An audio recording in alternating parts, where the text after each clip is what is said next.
and your glory will cover the earth like the waters cover the sea. Bonjour, aujourd'hui nous allons parler de la création de la femme.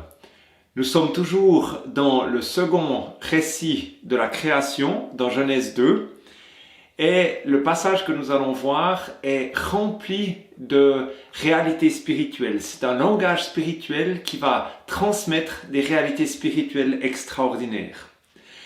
Au verset 18, il est dit, Yahweh, Dieu dit, « Il n'est pas bon que l'homme soit seul. Je lui ferai une aide semblable à lui. » On peut se dire, ah, la femme est une aide, quel genre d'aide est-ce que c'est? Eh bien, le terme hébreu qui est utilisé là pour aide est un terme qui s'applique parfois à Dieu lui-même. Donc on voit que Dieu est en train de donner à l'homme une aide puissante. C'est pas juste une aide accessoire, c'est pas juste une aide secondaire, c'est vraiment une aide puissante. On peut dire que Dieu voit que l'homme a besoin d'être aidé, a besoin de trouver quelqu'un qui lui est semblable, quelqu'un qui va l'aider à vivre, quelqu'un qui va l'aider à parcourir sa route. Et une épouse est en fait un grand don de Dieu, c'est dit ailleurs dans la parole, et une femme est vraiment la meilleure aide qui est donnée à l'homme, bien sûr après l'aide que Dieu apporte à l'homme. Une femme est l'âme sœur, et je crois qu'il y a dans le cœur de l'homme ce désir d'être uni, de faire route avec, de trouver une compagne qui va le comprendre, qui va l'aimer, qui va le soutenir, qui va le conseiller, qui va marcher avec, qui va partager ses désirs, qui va partager ses rêves, qui va partager ses combats, qui va partager en fait sa vie sous tous les aspects différents. Et c'est exactement ça que Dieu donne en fait. C'est quelqu'un qui va permettre à l'homme de traverser la vie, toute la vie, avec quelqu'un sur qui il peut compter, quelqu'un avec qui il peut marcher. On le sait, les amis sont souvent un don extraordinaire, mais ils sont là pour une saison, alors que notre épouse est là pour la vie. Et une femme, on le voit, c'est pas dit dans le texte, mais on le voit par expérience, qu'une femme vraiment équilibre un homme et le complète. On peut dire qu'une femme va permettre à l'homme de devenir la meilleure version de lui-même. Plutôt que d'être centré sur soi, un homme a tendance à être centré sur soi, il va devenir quelqu'un qui est centré sur sa femme, qui est centré sur ses enfants, qui est centré sur les autres. En fait, quelqu'un qui est capable de servir les autres. Et ça, c'est une transformation qui se passe dans le cadre du mariage. Le mariage est aussi l'occasion d'apprendre à aimer. C'est peut-être un des endroits le plus intenses pour apprendre à aimer. Un des buts de Dieu, en nous plaçant sur cette terre, c'est qu'on apprenne à aimer. Donc bien sûr, apprendre à aimer notre épouse, apprendre à aimer nos enfants, apprendre à aimer nos amis, nos voisins est beaucoup plus large. Apprendre à aimer nos voisins, mais aussi nos ennemis. L'épouse est vraiment la personne avec qui l'homme va apprendre à aimer le plus profondément. L'épouse va lui apprendre à aimer fidèlement, qui est une des caractéristiques de l'amour de Dieu, c'est la fidélité. L'homme va apprendre avec son épouse à protéger, à en prendre soin, à la respecter, à se battre pour elle et aussi à pourvoir pour elle. Une épouse est une personne parfaite pour partager en fait tout ce qui fait la vie, les rêves, les combats, la foi, la vie quotidienne, les grands moments et aussi la routine de la vie, les grandes choses et les détails, les douleurs et les joies de la vie. Et il est dit qu'il n'est pas bon, Dieu dit lui-même, il n'est pas bon que l'homme soit seul.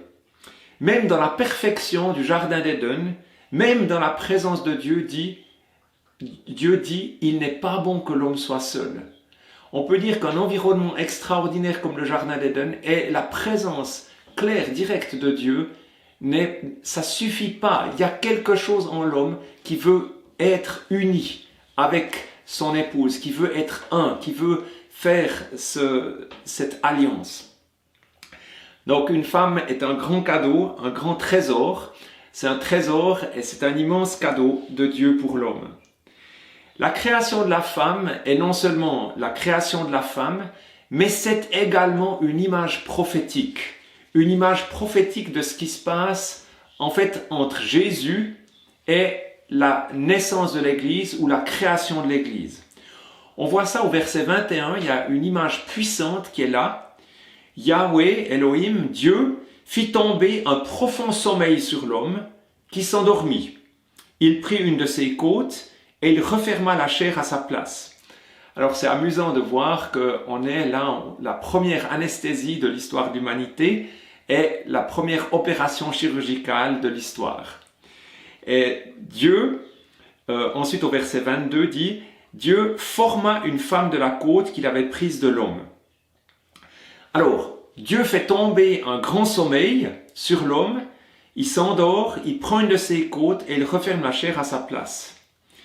Et on voit qu'il est parlé en fait prophétiquement, en images, en paraboles, de la réalité de la mort et de la résurrection de Jésus, à partir de laquelle est née l'Église.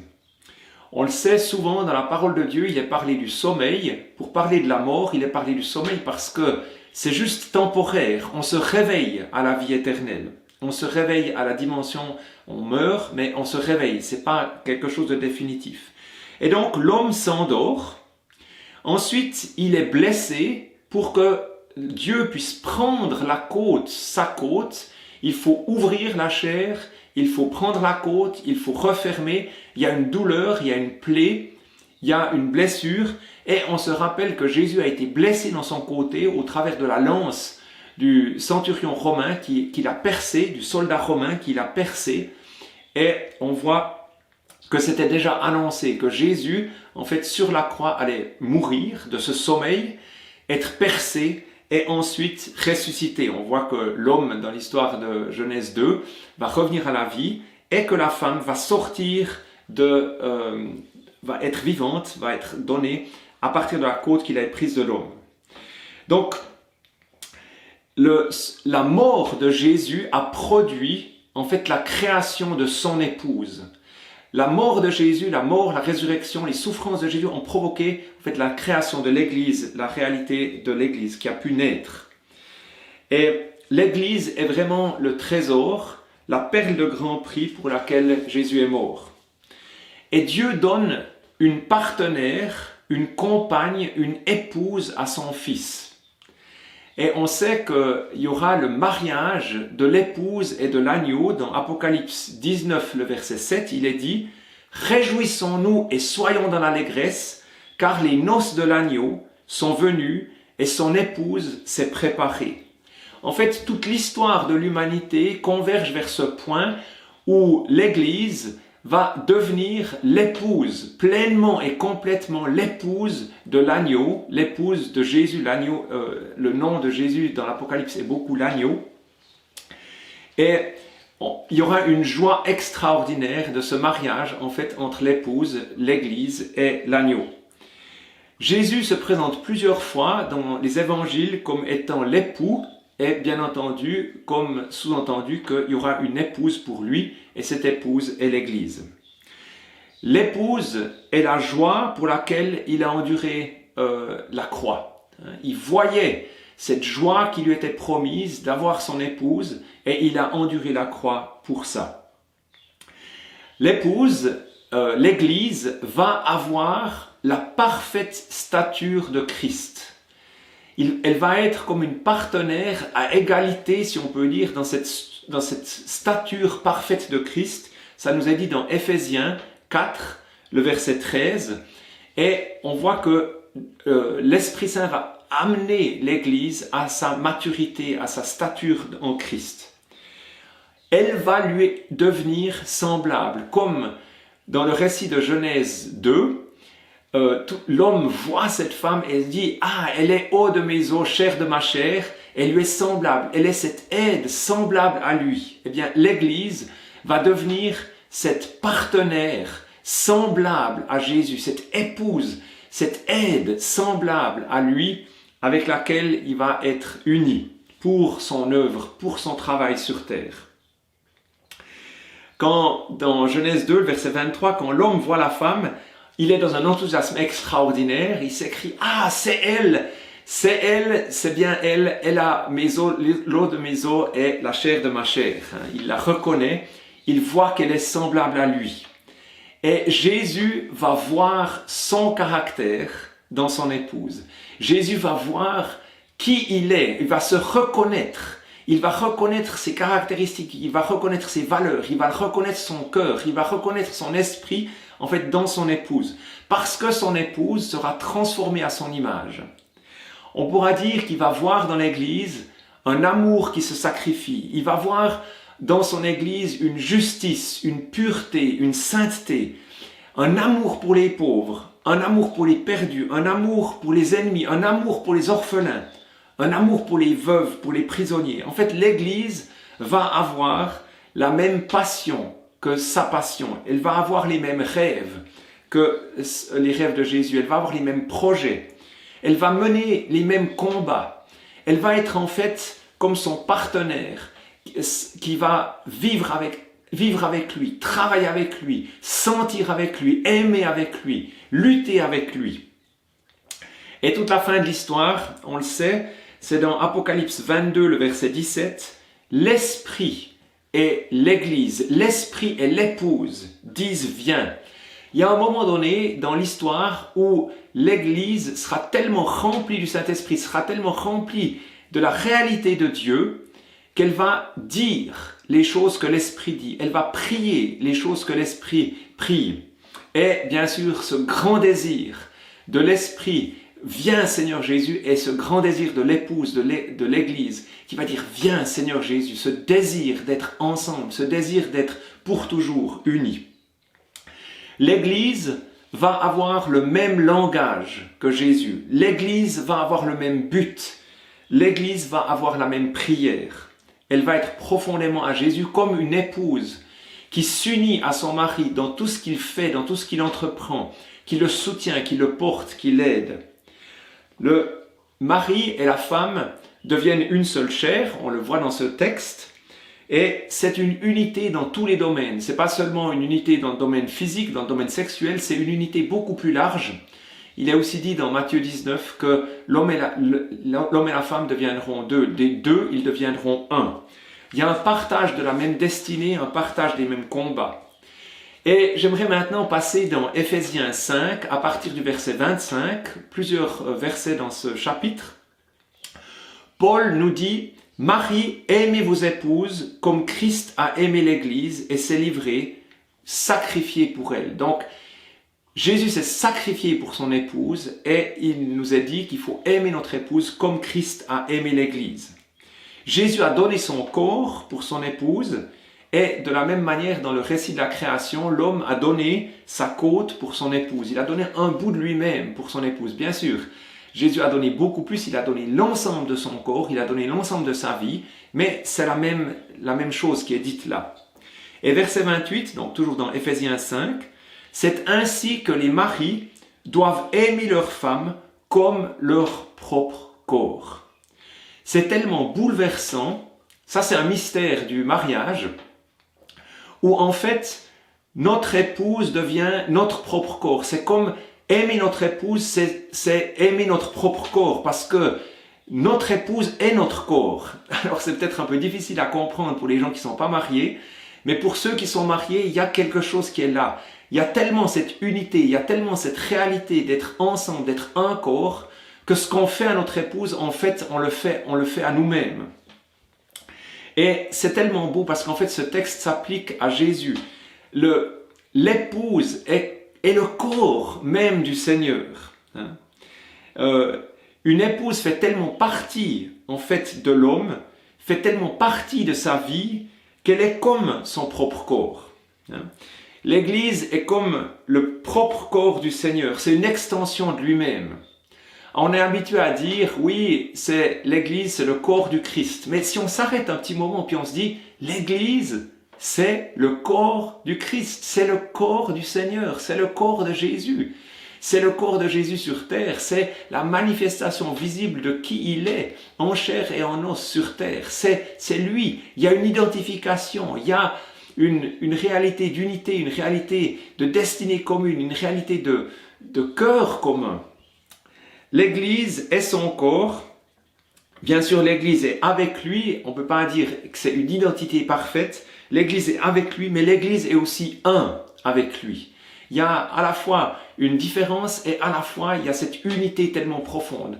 Comme dans un couple, bien sûr, les deux personnalités restent les deux personnalités, l'homme et la femme restent chacun avec leur personnalité, mais en même temps, ils forment tellement ce couple, ils forment tellement cette unité, ils forment tellement ce un, qu'ils sont un.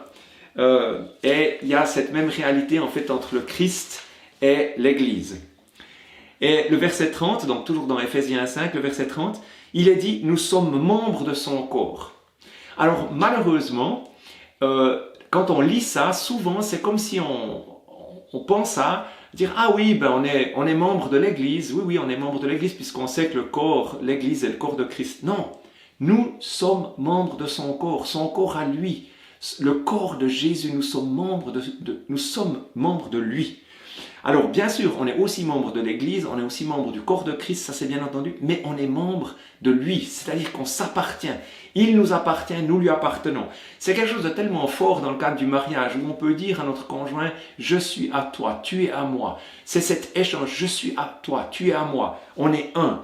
Et de la même manière, en fait, on appartient à Jésus et lui nous appartient. Il y a quelque chose de tellement fort, tellement extraordinaire là, et comme le dit Paul un peu plus loin, c'est un mystère. Il y a quelque chose qui doit être révélé par l'Esprit Saint, mais en même temps, c'est une réalité que les gens qui sont mariés peuvent comprendre dans une certaine mesure, bien entendu.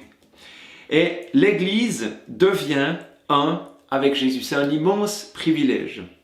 Verset 31, Paul cite le texte de Genèse 2 en disant que l'homme quittera son père et sa mère, s'attachera à sa femme et les deux deviendront une seule chair.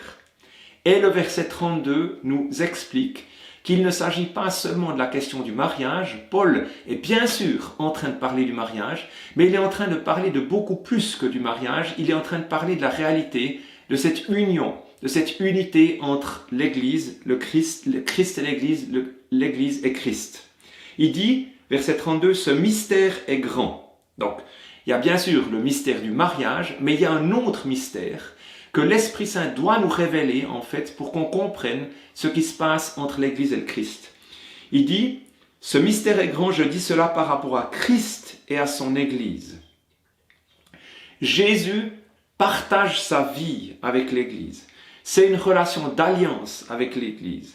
Jésus est tellement engagé avec son Église, il est tellement dans cette alliance qu'il est un avec son Église. C'est une unité bouleversante.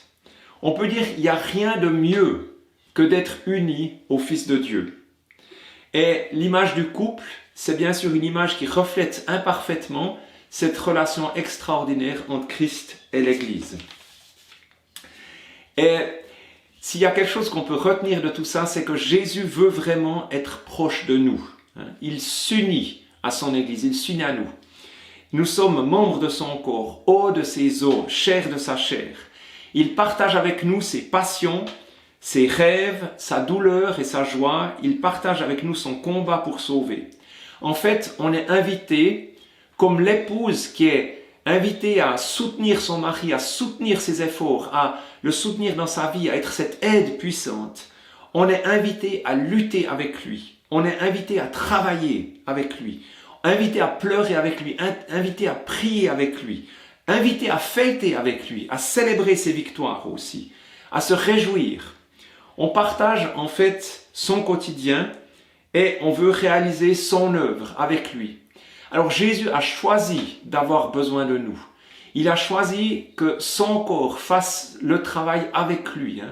Ils annonçaient la parole et le Seigneur confirmait la parole par les signes et les miracles qui l'accompagnaient. L'épouse de Christ sur terre est cette réalité de Jésus manifesté en chair et en os, et où Dieu dit « je les ai unis » et ensemble ils font cette œuvre du Fils. C'est tellement extraordinaire. En fait, on est unis à Christ pour que ses buts, pour que sa volonté s'accomplisse, pour que ses buts, sa volonté se réalisent. Alors, pour certains hommes, c'est peut-être difficile de s'imaginer qu'ils sont l'épouse de Christ. Donc il y a un langage qui dit aussi qu'on est les fils de Dieu, et que tout le monde est fils de Dieu, qu'on soit une femme ou un homme, on est tous fils de Dieu. Ça, c'est un terme général, et il n'y a pas la question d'identité sexuelle ou d'identité d'être un homme ou une femme, c'est pas ça. Et l'épouse de Christ n'est pas non plus une question d'identité. On peut tout à fait être l'épouse de Christ ou faire partie de l'épouse de Christ en tant qu'homme sans du tout être efféminé ou émasculé, quoi que ce soit. C'est pas de ça qu'il s'agit. La question de l'épouse, c'est d'être unie à lui dans ses buts, dans tout ça, et de suivre son leadership, de respecter son autorité. C'est lui qui conduit, c'est lui qui dirige, et simplement nous suivons. Comme dans la relation de mari et de femme, c'est le mari qui dirige et la femme suit, l'accompagne, le soutient. Et dans un grand amour, dans un grand respect et dans un grand soin, hein, le mari toujours donne sa vie pour son épouse, la sert. C'est un leadership de service. De la même manière que Jésus, en fait, est celui qui dirige, mais en même temps, il nous sert. Il lave les pieds de ses disciples. Il est là pour servir, hein, donner sa vie en rançon. Donc, pour ceux qui désirent être vraiment dans cette épouse qui fait les choses avec Jésus, alors Jésus va nous entraîner à aller là où il va, à dire ce qu'il dit, à faire ce qu'il fait et à travailler avec lui dans tout ce qu'il fait. Et il y a une immense gloire de travailler avec lui. Donc, ce récit de Genèse 2, de la création de la femme, est beaucoup plus que juste la création de l'épouse. C'est une image prophétique de la relation que Dieu veut avoir avec son épouse, que Jésus a avec son épouse, et le don de sa vie qui est déjà annoncé dans les premières pages de la Bible. Alors, soyez bénis et approfondissez ce mystère de Dieu. And your glory will cover the earth like the